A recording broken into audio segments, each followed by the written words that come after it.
کن کن لوگوں کو آپ زکوٰۃ دے سکتے ہیں، بڑا کیٹیگوریکل بتائیے، اور کن کن کو آپ زکوٰۃ نہیں دے سکتے، اس بارے میں فرمائیے۔ جی دیکھیے، زکوٰۃ کے بنیادی مسائل سمجھ لیں۔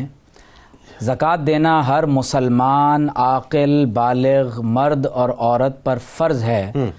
اگر اس کے مال پر سال گزر جائے، اس کا مال اس کی حوائج اور ضروریات سے زائد ہو اور اس پر اس قدر قرض نہ ہو کہ اس کا کل مال جو ہے اس کا احاطہ قرض کرنے والا ہو، اگر اس کے پاس اس قدر مال ہے، کیش پیسہ ہے، سونا ہے، چاندی ہے، شیئرز، بانڈز جو آپ کی ملکیت میں جس طرح مال تجارت کا ذکر ہوا، اگر وہ تقریباً پاکستانی 40,000 سے 44,000 روپیز تک اس کی رقم بنتی ہے، جو 52.5 تولے چاندی یا 7.5 تولہ سونا تک بنتا ہے، تو ایسے افراد کے اوپر زکوٰۃ دینا فرض ہو جاتا ہے۔ پھر آپ یہ بات ذہن میں رکھیے کہ زکوٰۃ صرف کیش پیسے پر نہیں ہے، اور یہ بہت امپورٹنٹ بات ہے۔ زکوٰۃ دینا سونا، چاندی، کیش پیسہ، اسی طرح جو مویشی آپ کے پاس گائیں، بھیڑ، بکریاں، اونٹ آپ نے جو جمع کر رکھے ہوتے ہیں، اور اسی طرح سے جو مال تجارت اور جس زمین پر کاشت کی جاتی ہے، اگر صرف ان تمام تر یعنی اجناس میں زکوٰۃ ادا کر دی جائے تو ہم یقینی طور پر فقر اور فاقہ سے نجات پا سکتے ہیں۔ زکوٰۃ ایڈوانس میں بھی دی جا سکتی ہے۔ فرض کر لیں کہ کووڈ کا پرابلم ہے، ابھی آپ کو کوئی اچھا مصرف نظر آ جاتا ہے تو آپ ان ایڈوانس زکوٰۃ دے سکتے ہیں۔ اگر گزشتہ سالوں کی زکوٰۃ ادا نہیں کی تو وہ ساقط نہیں ہوتی، آپ کو دینا فرض ہے۔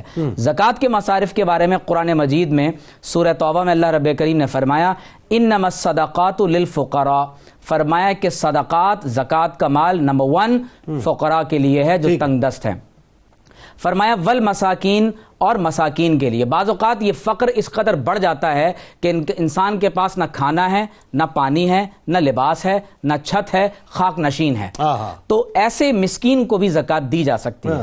فرمایا والعاملین علیہا، جو حکومت کی طرف سے کلیکشن آف زکوٰۃ پر لوگ مامور ہوتے ہیں۔ ایک بہت امپورٹنٹ بات جس طرح مفتی صاحب نے اشارہ کیا، میں بھی اشارہ کر دوں، بعض لوگوں نے زکوٰۃ کی کلیکشن پر کمیشن پر لوگ رکھے ہوتے ہیں۔ اف توبہ! یعنی یہ اس قدر حرام کام ہے کہ ایک شخص نعوذ باللہ من ذالک اگر 1 کروڑ زکوٰۃ آپ کے ادارے کے لیے جمع کرتا ہے تو آپ کہتے ہیں اس میں سے 10% تم رکھ لینا۔ تو سوال یہ ہے کہ آپ کو تو کلیکشن آف زکوٰۃ پر قرآن نے تنخواہ دار بنایا ہے، آپ اس میں سے کمیشن کیسے لے سکتے ہیں؟ وعید سنیں کہ محمد رسول اللہ صلی اللہ علیہ وسلم نے کیا فرمایا۔ حضور نے فرمایا کہ کچھ لوگ ایسے ہیں جو کہتے ہیں جب کلیکشن آف زکوٰۃ پر وہ مامور کیے جاتے ہیں تو کہتے ہیں یہ زکوٰۃ کا مال ہے اور یہ زکوٰۃ دینے والے نے مجھے گفٹ کر دیا۔ تو حضور علیہ الصلوۃ والسلام نے فرمایا وہ اپنے گھر میں بیٹھتا اور پھر یہ دیکھتا کہ کون ہے جو اسے بغیر زکوٰۃ کے کلیکشن پر مامور کیے بغیر اس کے گھر میں لا کر تحفہ اور ہدیہ دیتا۔